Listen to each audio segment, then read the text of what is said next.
ನಮಸ್ಕಾರ, welcome back to my channel. ಹೇಗಿದ್ದೀರಾ ನೀವೆಲ್ಲ? ಇವತ್ತು ಸೋಮವಾರ. ಇವತ್ತಿನ ವಿಡಿಯೋ ಒಂದು ವೀಕೆಂಡ್ ರೆಸಿಪಿ ಮತ್ತು ವೀಕೆಂಡಲ್ಲಿ ನಾವು ಏನೇನು ಮಾಡಿದ್ವಿ ಅಂತ ಹೇಳೋ ಸಮಯ. ಇವತ್ತು ನಾವು ನನ್ನ ಮಗಳ ಸ್ಕೂಲಲ್ಲಿ ಗ್ರ್ಯಾಜುಯೇಷನ್ ಡೇ ಮತ್ತು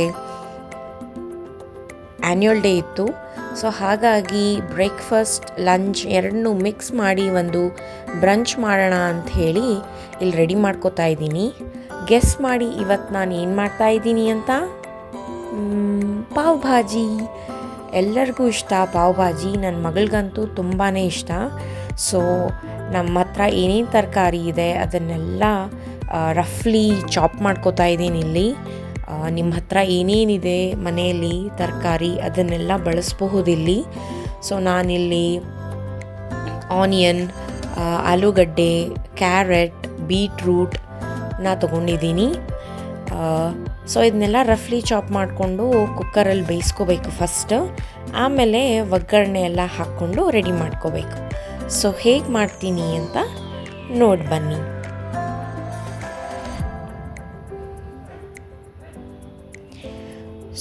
ಇವತ್ತು 4 ಗಂಟೆಗೆ ಅಷ್ಟೊತ್ತಿಗೆ ನಾವು ಸ್ಕೂಲ್ ಹತ್ರ ಹೋಗಬೇಕಿತ್ತು. ಹಾಗಾಗಿ ಮನೆ ಒಂದು 3 ಗಂಟೆಗೆ ಬಿಡಬೇಕು. ಹಾಗಂತ ನಾನು ಅರ್ಲಿ ಮಾರ್ನಿಂಗ್ ಬೆಳಗ್ಗೆ ಎಲ್ಲ ಬೇಗ ಕೆಲಸ ಮುಗಿಸ್ಬಿಡೋಣ ಅಂತ ಈ ರೆಸಿಪಿನ ಮಾಡ್ತಾಯಿದ್ದೀನಿ.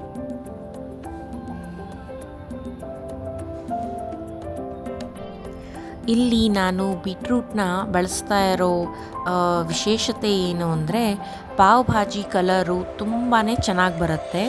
ಅಂಗಡಿಯಲ್ಲಿ ಹೇಗೆ ಸಿಗುತ್ತೋ ಸೇಮ್ ಅದೇ ಥರ ಸಿಗುತ್ತೆ. ನಾವು ಆರ್ಟಿಫಿಷಿಯಲ್ ಫ್ಲೇವರ್ ಏನೂ ಹಾಕೋದು ಬೇಕಾಗಲ್ಲ. ಇವಾಗ ಕುಕ್ಕರಲ್ಲಿ ಎಣ್ಣೆ ಬಿಸಿ ಮಾಡಿಕೊಂಡು ಇದೆಲ್ಲ ತರಕಾರಿಯನ್ನು 1-2 ನಿಮಿಷ ಕೈ ಆಡಿಸಿ ಕುಕ್ಕರಲ್ಲಿ ಒಂದು 3-4 ವಿಸಲ್ ಹೊಡೆಸಿದ್ರೆ ಇದು ಚೆನ್ನಾಗಿ ಕುಕ್ಕಾಗಿ ರೆಡಿಯಾಗುತ್ತೆ ಮುಂದಿನ ಪ್ರಾಸೆಸ್ಗೆ.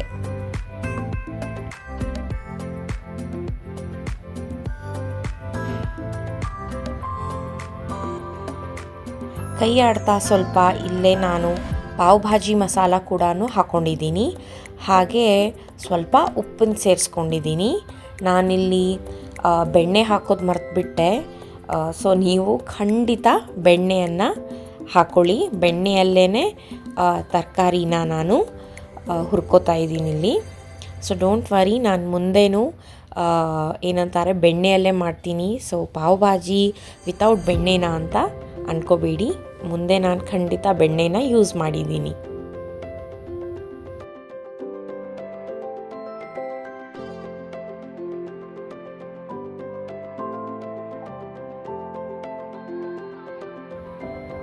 ಇದಾಗೋವರೆಗೂ ಇಲ್ಲಿ ನಾನು ಮೊದಲೇ ಕೆಂಪು ಮೆಣಸಿನ್ಕಾಯಿನ ಮತ್ತು ಬೆಳ್ಳುಳ್ಳಿನ ಸ್ವಲ್ಪ ಬಿಸಿ ನೀರಲ್ಲಿ ನೆನೆಸಿಟ್ಕೊಂಡಿದ್ದೆ. ಅದನ್ನು ಈಗ ಒಂದು ಮಿಕ್ಸಿ ಜಾರ್ಗೆ ಹಾಕ್ಕೊಂಡು ನುಣ್ಣಗೆ ರುಬ್ಕೋಬೇಕು. ಒಂದು ಚಟ್ನಿ ಹದಕ್ಕೆ ಜೀರಿಗೆ, ಆಮೇಲೆ ಸ್ವಲ್ಪ ಲಿಂಬೆಹಣ್ಣಿನ ರಸ ಮತ್ತು ಉಪ್ಪನ್ನು ಸೇರಿಸ್ಕೊಂಡಿದ್ದೀನಿ. ಇದನ್ನು ಚೆನ್ನಾಗಿ ಸಾಫ್ಟಾಗಿ ರುಬ್ಕೋಬೇಕು. ಇದು ಒಂದು ಕೀ ಇಂಗ್ರೀಡಿಯೆಂಟ್ ನಮ್ಮ ಪಾವ್ ಭಾಜಿಗೆ ಅಂತಲೇ ಹೇಳ್ಬೋದು. ಈ ಚಟ್ನಿಯಿಂದನೇ street style pav bhaji taste ನಮಗೆ ಬರುತ್ತೆ. ಇಲ್ಲಿ ಕುಕ್ಕರ್ ಕೂಡ ತಣ್ಣದಿದೆ. ಇಲ್ಲಿ ಒಂದು ಸ್ವಲ್ಪ ನಾನು ದೊಡ್ಡ ಪಾಟ್ ಇಟ್ಕೊಂಡು ಮುಂದಿನ ಸ್ಟೆಪ್ಪಿಗೆ ರೆಡಿ ಮಾಡ್ಕೋತಿದ್ದೀನಿ. ಈಗ ಈ ಕ್ಯಾಪ್ಸಿಕಮ್, ಟೊಮೇಟೊ, ಆಮೇಲೆ ಆನಿಯನನ್ನು ಎಷ್ಟು ಸಾಧ್ಯವಾಗುತ್ತೆ ಅಷ್ಟು ಸಣ್ಣದಾಗಿ ಚಾಪ್ ಮಾಡ್ಕೋಬೇಕು. ನೀವು ಖಂಡಿತ ಇಲ್ಲಿ ಚಾಪರ್ ಕೂಡ ಬಳಸ್ಬೋದು. ನಾನು ಹಾಗೇ ಕೈಯಿಂದ ಬೇಗ ಬೇಗ ಕಟ್ ಮಾಡ್ಕೊಂಬಿಟ್ಟೆ. ಇದನ್ನೆಲ್ಲ ನಾವು ಎಣ್ಣೆಗೆ ಹಾಕಿ ಹುರಿದ್ರೆ ಟೇಸ್ಟು ತುಂಬ ಚೆನ್ನಾಗಿ ಬರುತ್ತೆ.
ಸೊ ಇಲ್ಲಿ ಒಂದು ಪ್ಯಾನ್ಗೆ ಬೆಣ್ಣೆ, ಆಮೇಲೆ ಸ್ವಲ್ಪ ಬೆಣ್ಣೆ ಬೇಗ ಸುಡಬಾರ್ದು ಅಂತ ಸ್ವಲ್ಪ ಎಣ್ಣೆನ ಸೇರಿಸ್ಕೊಂಡಿದ್ದೀನಿ. ಈಗ ಬೆಣ್ಣೆ ಕರಗಿದ ಮೇಲೆ ಜೀರಿಗೆ ಹಾಕ್ಕೊಳ್ಳೋಣ. ಜೀರಿಗೆ ಪಟಪಟ ಅಂದ ತಕ್ಷಣ, ಸ್ವಲ್ಪ ಹುರಿದ ತಕ್ಷಣ ಇಲ್ಲಿ ಈರುಳ್ಳಿ ಮತ್ತು ದೊಣ್ಣೆ ಮೆಣಸಿನ್ಕಾಯಿನ ಹಾಕ್ಕೊಂಡು ಹುರ್ಕೊಳ್ಳೋಣ. ಈಗ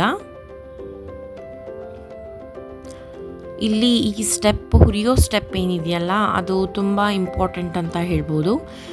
ಯಾಕಂದರೆ ಹುರಿತಾನೇ ಅದು ಬೆಣ್ಣೆಯಲ್ಲಿ ಫ್ರೈ ಆದಾಗ ಆ ಕ್ರೀಮಿ ಟೆಕ್ಸ್ಚರ್, ಬೆಣ್ಣೆ ಟೆಕ್ಸ್ಚರು ಎದ್ದು ಬರುತ್ತೆ.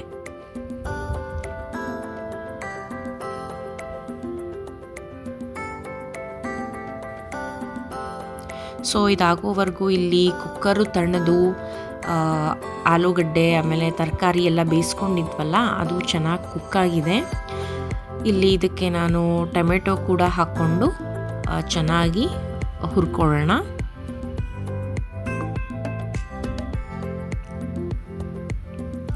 ಇದಕ್ಕೆ ನಾನೀಗ ಬೇಸಿಕ್ ಇಂಗ್ರೀಡಿಯೆಂಟ್ಸ್ ಹಲ್ದಿ, ಆಮೇಲೆ ಧನಿಯಾ ಪುಡಿ, ಆಮೇಲೆ ಅಚ್ಕಾರದ ಪುಡಿ, ಆಮೇಲೆ ನಾವು ಮಿಕ್ಸಿಯಲ್ಲಿ ರುಬ್ಬಿಟ್ಕೊಂಡಿದ್ವಲ್ಲ ಬೆಳ್ಳುಳ್ಳಿ ಮತ್ತು ಕೆಂಪು ಮೆಣಸಿನ್ಕಾಯಿ ಚಟ್ನಿ, ಅದನ್ನು ಸೇರಿಸ್ಕೊಂಡು ಚೆನ್ನಾಗಿ ಹುರ್ಕೊಳ್ಳೋಣ.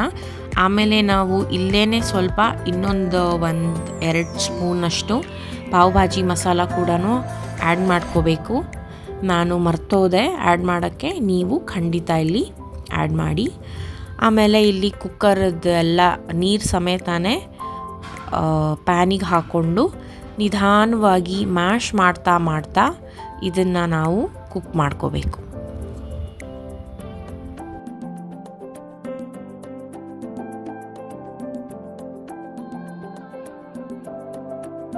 ಸೊ ಸ್ವಲ್ಪನೇ ಮ್ಯಾಶ್ ಮಾಡಿಕೊಂಡು ಕುಕ್ ಮಾಡಬೇಕು. ಇಲ್ಲಿ ತುಂಬ ಚಟ್ನಿ ಥರನೂ ಮಾಡಿಬಿಡಬಾರ್ದು. ಈ ಪಾವ್ ಭಾಜಿದು ಟೆಕ್ಸ್ಚರ್ ಸ್ವಲ್ಪ ತರಿಯಾಗೆ ಉಳಿಸ್ಕೋಬೇಕು. ಇಲ್ಲಿ ನೋಡಿ ಈ ಥರ ಇದ್ದರೆ ಸಾಕು. ಆಮೇಲೆ ಇವಾಗ ನೋಡ್ತಾ ಇರ್ಬೋದು ಸ್ವಲ್ಪ ಭಾಜಿ ಇನ್ನೂ ಸ್ವಲ್ಪ ನೀರಾಗೇ ಇದೆ, ಇನ್ನೂ ಸ್ವಲ್ಪ ಹೋಗ್ತಾ ಗಟ್ಟಿಯಾಗುತ್ತೆ. ಸೊ ಅದು ಸ್ವಲ್ಪ ಮುಖಕ್ಕೆ ಹಾರ್ತಾ ಇತ್ತು ಅಂತ ನಾನು ಲಿಡ್ ಕ್ಲೋಸ್ ಮಾಡಿಟ್ಕೊಂಡು ಕುಕ್ ಮಾಡ್ಕೊಂಡಿದ್ದೀನಿ. ಇವಾಗ ಇಲ್ಲಿ ಇದು ಆಗ್ತಾ ಬಂದಿದೆ. ಇದಕ್ಕೆ ಮೇಲ್ಗಡೆ ಕೊತ್ತಂಬರಿ ಸೊಪ್ಪು ಮತ್ತು ಒಲೆ ಆರಿಸ್ಬಿಟ್ಟು ನಾನು ಲಿಂಬೆಹಣ್ಣು ರಸವನ್ನು ಹಿಂಡ್ಕೊಂಡಿದ್ದೀನಿ.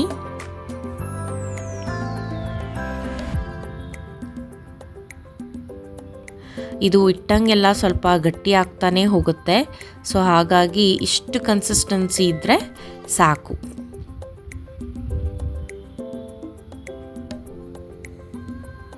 ನೋಡಿದ್ರಲ್ಲ, ತುಂಬಾ ಚೆನ್ನಾಗಿ ಪರಿಮಳ ಬರ್ತಾಯಿತ್ತು. ಐ ವಿಶ್ ವಿಡಿಯೋಯಿಂದ ಸ್ಮೆಲ್ ಮಾಡ್ಬೋದಾಗಿತ್ತು ಅಂತ. ಇಲ್ಲಿ ಅಷ್ಟರಲ್ಲಿ ನನ್ನ ಮಗಳು ಪಾವ್ ಇಟ್ಕೊಂಡ್ಬಂದ್ಲು, ಮಾಡಿಕೊಡು ಅಂತ.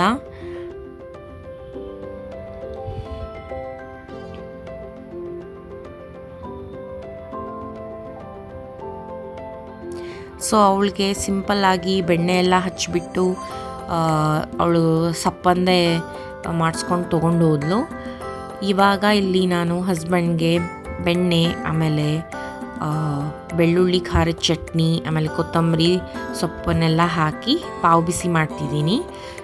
ನಾರ್ಮಲ್ ಪಾವು ಚೆನ್ನಾಗಿರುತ್ತೆ, ಬಟ್ ಅವರು ಸ್ವಲ್ಪ ಖಾರ ತಿಂತಾರೆ ಅಂತ ನಾನು ಈ ಥರ ಮಾಡ್ತಾಯಿದ್ದೀನಿ. ಆಮೇಲೆ ಈ ಥರ ಮಾಡಿದ್ರೂ ಸ್ವಲ್ಪ ಜಾಸ್ತಿ ಟೇಸ್ಟು ಹೆಚ್ಚಾಗತ್ತೆ. ಸೊ ನನ್ನ ಮಗಳಿಗೆ ತುಂಬ ಇಷ್ಟ ಅಂತ ನಾನು ಖಾರ ಸ್ವಲ್ಪ ಕಮ್ಮಿನೇ ಮಾಡ್ತೀನಿ ಯಾವಾಗಲೂ. ನೀವು ನಿಮಗೆ ಹೇಗೆ ಖಾರ ತೊಗೊಳ್ತೀರೋ ಅಷ್ಟು ಮಾಡ್ಕೋಬೋದು. ನೋಡಿದ್ರಲ್ಲ ಎಷ್ಟು ಚೆನ್ನಾಗಿ ಬಂದಿದೆ ಪಾವ್ ಭಾಜಿ, ತುಂಬಾ ಸಖತ್ತಾಗಿ ಟೇಸ್ಟ್ ಬಂದಿತ್ತು. ನೀವು ಕೂಡ ಮಾಡಿ ನೋಡಿ. ಹೇಗೆ ಅನ್ನಿಸ್ತು ನನ್ನ ವಿಡಿಯೋ? ಖಂಡಿತ ಒಂದು ಲೈಕ್ ಮಾಡಿ, ಕಮೆಂಟ್ ಮಾಡಿ ನಂಗೆ ತಿಳಿಸಿ. ಮತ್ತೆ ಇನ್ನೊಂದು ರೆಸಿಪಿ ಜೊತೆ ಸಿಗ್ತೀನಿ. ಬಾಯ್. ಒಳಿತಾಗಲಿ, ಶುಭವಾಗಲಿ.